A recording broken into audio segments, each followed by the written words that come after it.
حضرت فضیل بن عیاض رحمۃ اللہ علیہ، ان سے پوچھا گیا کہ یہ جو اللہ تعالیٰ نے سورہ ملک میں یہ کہا کہ ایکم احسن عملا، اس کا مطلب کیا ہے؟ تو وہ کہنے لگے کہ اس کا مطلب یہ ہے کہ عمل جو ہے وہ درست ہو اور اخلاص والا ہو۔ سائل کہتا ہے کہ اس کا کیا مطلب ہے؟ اخلاص والا ہونے کا اور درست ہونے کا مطلب کیا ہے؟ کہتے ہیں کہ اخلاص کا مطلب یہ ہے کہ وہ عمل اللہ کی ذات کے لیے خالص ہو، اس میں کسی دوسرے کی نیت نہ ہو، خالص اللہ کے لیے۔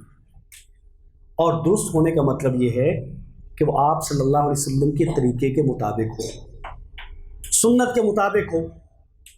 اور فرماتے ہیں کہ یہ دو شرطیں ہیں اچھے عمل کی، اور اگر کسی عمل میں یہ دونوں شرطیں نہ پائی جائیں تو وہ عمل قابل قبول نہیں ہے، اور اگر ان دونوں میں سے اخلاص والی نہ پائی جائے تب بھی قابل قبول نہیں ہے، اخلاص والی پائی جاتی ہے سنت کے مطابق نہیں ہے تو بھی قابل قبول نہیں ہے۔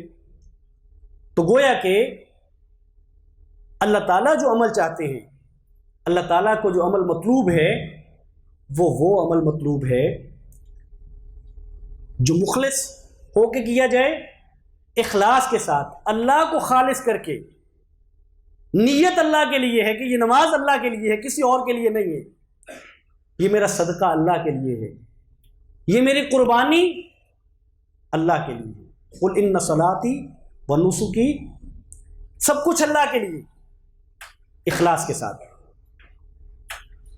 اور دوسری شرط یہ ہے کہ وہ سنت کے مطابق ہو۔